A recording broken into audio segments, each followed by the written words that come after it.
Well, I think I'd like to start off by, letting everybody know our thoughts and prayers are with everybody in the state of Louisiana. Obviously, tragic event, and obviously with Coach Napier and his football team and his staff and their university, that everyone stays safe and gets through this in this process. So just knowing that.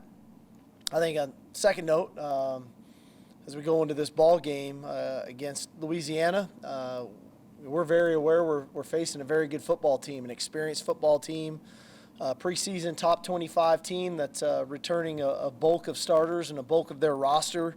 Coming off of last year, they went into Ames and knocked off Iowa State 34-14. So we know what this team is capable of. We know they're talented. We know they're very well coached. I've got a great deal of respect for Coach Napier. He and I had worked together in 2016 at Alabama. So good football team, returning 10 of 11 starters on offense and on defense. Obviously, they've got an experienced quarterback in Levi Lewis going into his third year, and they do a really good job of putting him in position to have success. And then he has the ability with his athleticism to extend plays, and so that it's a big factor when you got an experienced player at that position. So we definitely have our work cut out for us based on the opponent. I think from our aspect of it, I think our team is in a good spot and a good frame of mind as far as the work we put in last week. Having the mock game scenario last weekend I thought was very helpful for not only the players but the staff on just kind of the timing of things from the hotel to pregame to warm-ups to substitutions and things of that nature. So I thought that was very helpful for us as well. And so we're going to need a really good week of work. We're kind of in the second week of school as well, so I thought that was helpful for our players to have that, getting acclimated to school and football. So all in all, I like the space we're in right now, but we're going to need some really good work days to get ready for a really good opponent here Saturday at 3:30. Craig, raise your hand if you have a question. We'll get a mic to you. Start in the middle with Dennis. Coach, are you ready to announce a starting quarterback? Yeah, Hudson Carr is going to start Saturday against Louisiana. Casey will play in the game, and then we'll continue to evaluate from there. But that's the direction we're going to go in this weekend. And what did Hud do to separate himself? What are the skills he brings to make it work in your offense? Hudson's a very talented young man. He's got great work ethic. He really tries to operate in the way we want to operate in. And just as I told Hudson and Casey, it's really not a knock on Casey. Both guys really started to perform very well after that first scrimmage. And, it was a tough call, but I think in general, you try to make the best decision for the program at that time. But again, that's why I think Casey's going to play in this game. We'll reevaluate after one game. Neither guy's ever started a game in their career, so we'll look at it after 1 week. The good part for both those guys is I think we're improving as an offense. I think that we're steadily improving on the offensive line. I think the incorporating the tight ends into the system has been helpful. The receiver picture is starting to clear itself up. And then obviously just what we have at running back. So I think all in all, the entire offense has started to kind of elevate its play, and it's made things a little easier on the quarterbacks. In the middle, Brian. Coach, obviously you've been a quarterback, you've been around schools, you know how big the quarterback decision is, especially at a school like this. What in your mind, how have both of these guys handled all of the hubbub and the questions and everything that's gone along with the last month? Well, I think the reality of it is, I've tried to impress upon this to our team, to our staff, to anybody that wants to listen.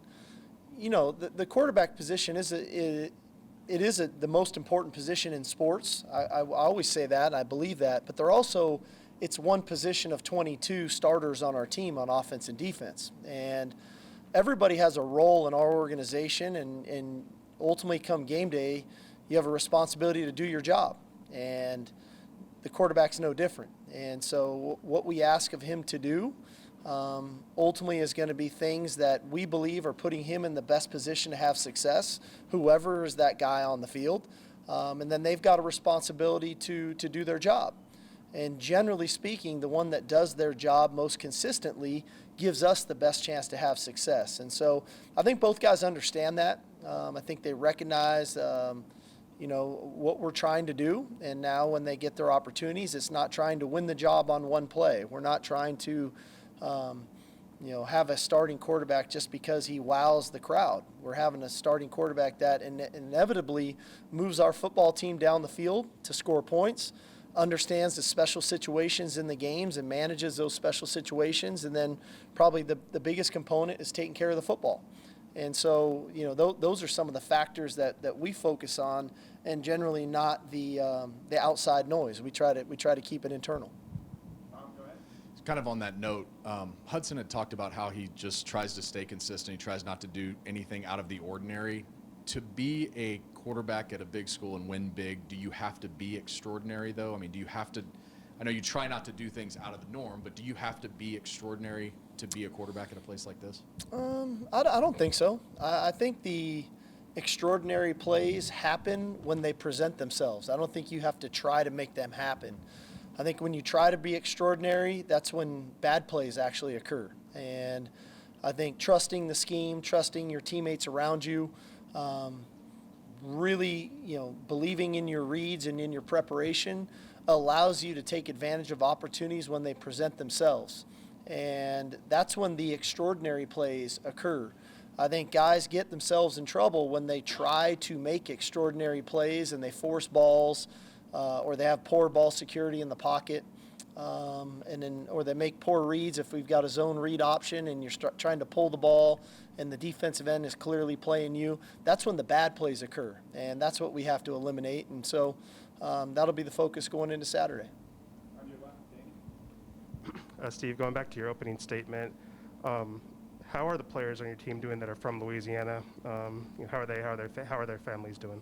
Well, we've tried to check in with everybody, and clearly we've got players with either immediate family or roots to Louisiana, and making sure that everybody's safe and making sure our players are in a good headspace, that they feel comfortable with what's happening with their family. And we know we've got a few people kind of migrating into the Houston area to try to get out of there. So again, just a level of awareness. Like anything with our players, we want to make sure that we're there for them, whether it's physical health, mental health, or their family's well-being. And so I think we're in a pretty good space right now. The middle, Roger. Coach, you talk about work this week. Is it all about Louisiana, or are you still learning things about your football team and players? Well, we're immersed into the Louisiana game plan and what we're doing. But I don't think learning our team and learning our players and motivating our players ever goes away, right? We're constantly trying to maximize their abilities. We're constantly trying to put them in the best position to be successful. And part of that is motivating them or pointing things out to them where they can improve their game. So, yes, we are dedicated to Louisiana, but the dedication to our players really never leaves us. Back here on your left, Kurt. Yeah, when you name Hudson Card your quarterback, is he the starter for the game one or the season? And do you anticipate this is an ongoing battle? He'll be starting against Louisiana. But that's it.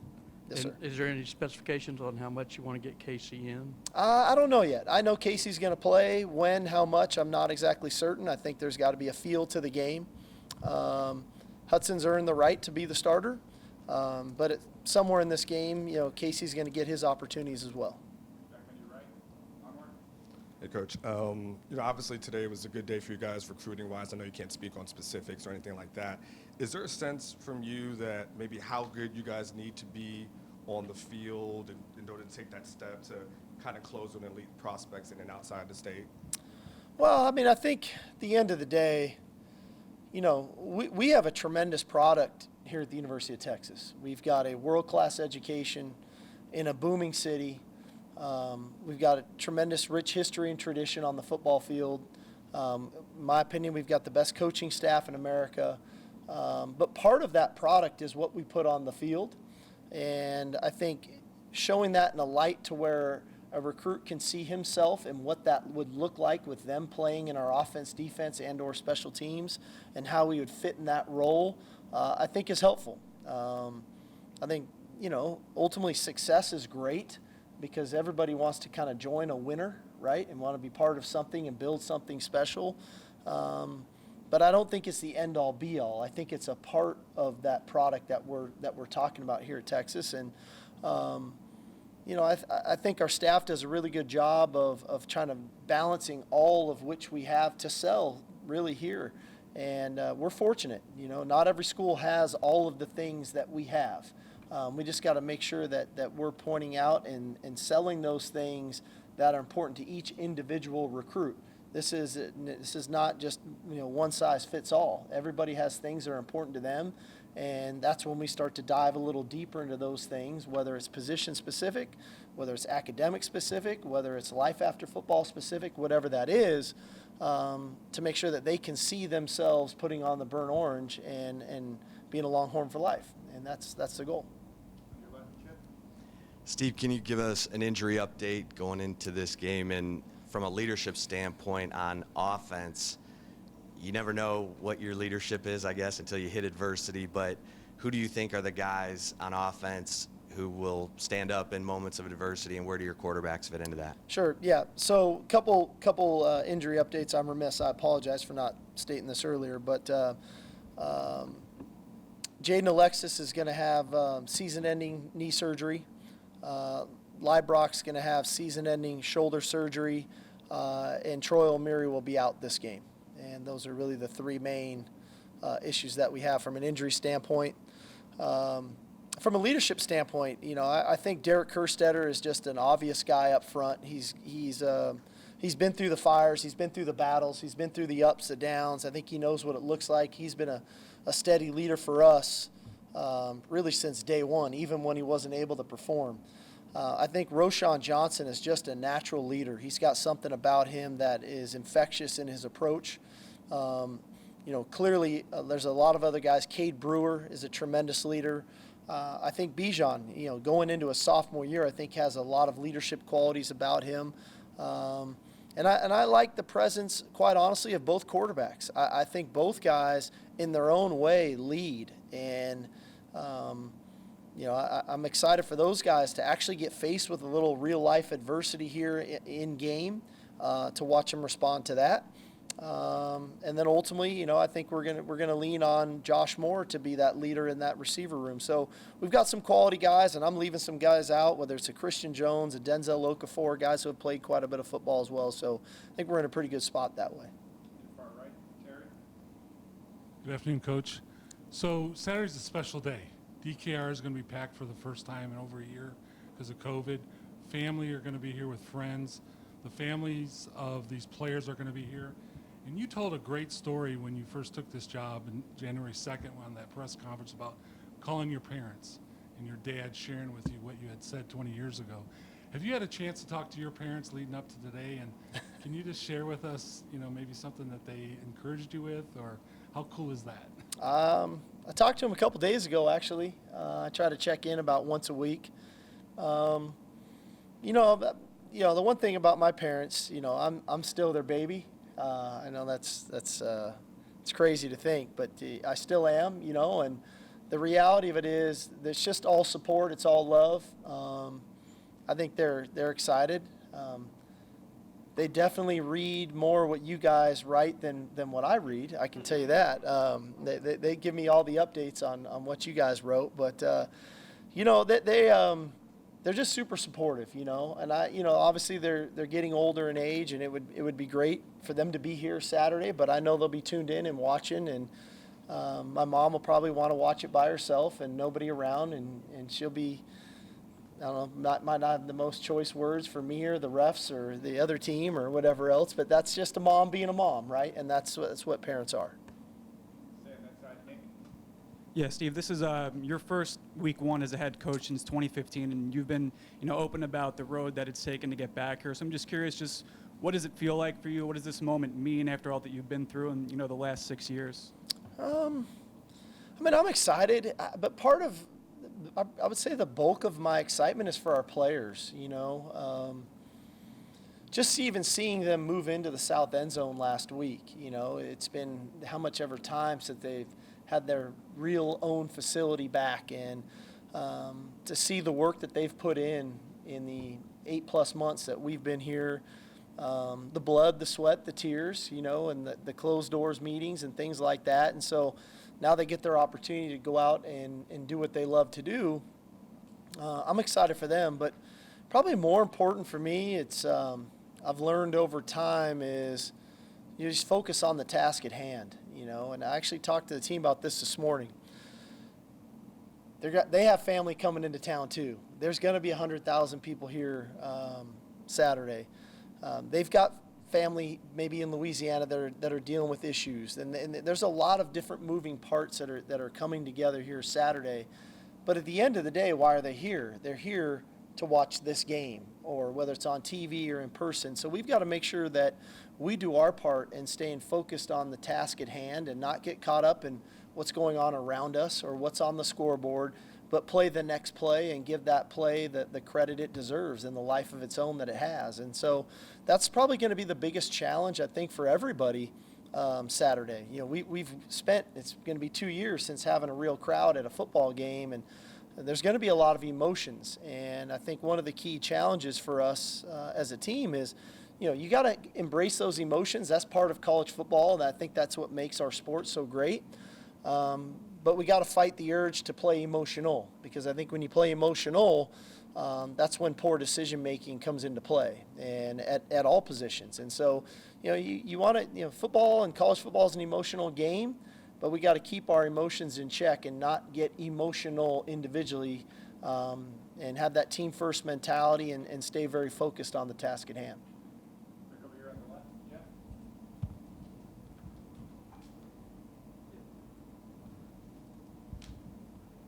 Oh, Brian, go ahead. Sorry.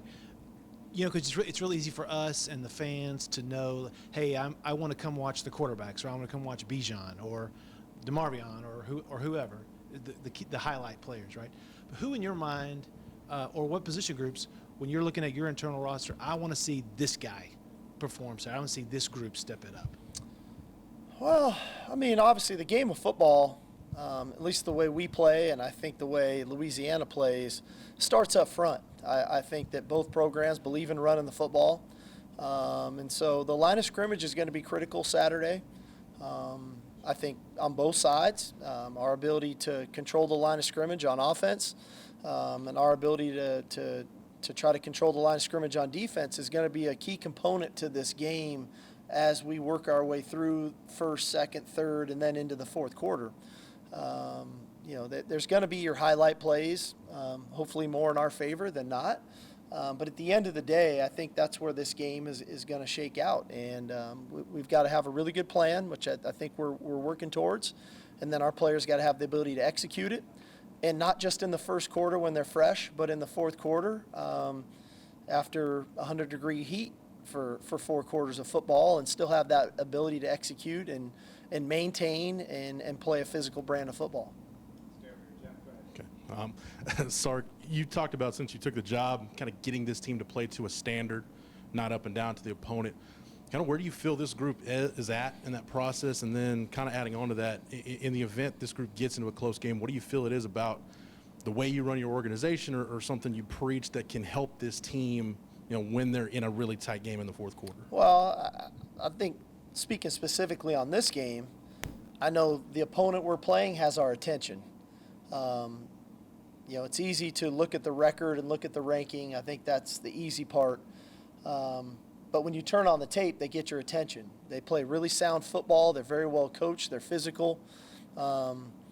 They understand what they're doing. This is a veteran team, so there's not a lot of just, egregious errors where they don't cover a receiver, they don't block somebody up front. So they get your attention that way. I think the one thing that we do that hopefully our players really understand, and we've preached it to them. If you've ever watched us practice, the second half of our practice is a lot harder, a lot more difficult than the first half of our practice. Because generally, when you're in tight games, the second half is a lot more taxing and a lot more difficult than the first half of the game. Not that we don't want to start fast. We do. We want to play fast and physical and execute really well early in the game.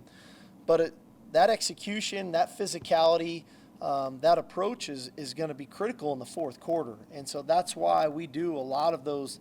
The toughest periods of practice for us come late in practice.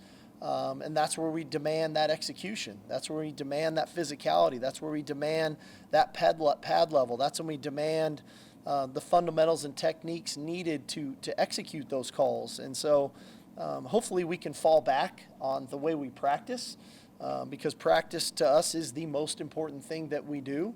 And if we can trust our training and trust our preparation that we've prepared them for the moment, we should be in good shape. On your right, Omar. Coach, again. Hey, Coach, do you script a certain amount of plays in order to start off a game? And the other question I have is, which guys will be in the booth and which guys will be on the field for your assistants? Yeah, we do. We do script our openers, and they're always a little bit of a mixed bag. Sometimes they are the things that we think are great schematically for the game. Sometimes they're to make sure specific players are getting enough touches in the game. Sometimes it's doing things that we know the players already do really well so that they can get some confidence. So there's a little bit of you guys remember when you grew up and you go to your grandma's house and she'd make the best cookies, right?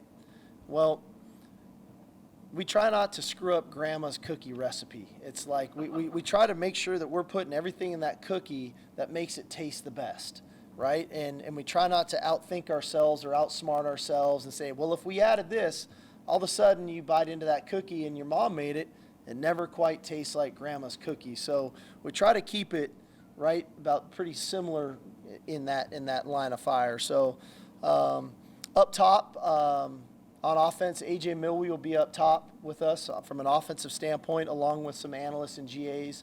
And then defensively, Coach Kwiatkowski and Coach Gideon will be upstairs. So that'll be the three guys up top, and everybody else will be down, obviously along with some analysts and GAs up top. Back by the cameras, Adam.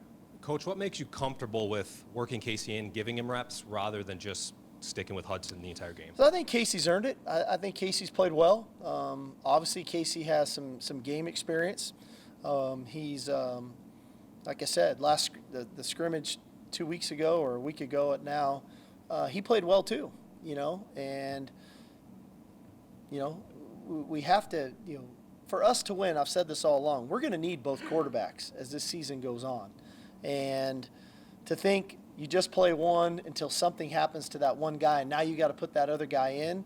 I think putting a guy in and getting him some real life reps is going to be good, and I don't feel like we're taking a step back offensively. I think both of these two are a little bit different in what they do well, and we just got to make sure that we call it accordingly, whichever guy's on the field.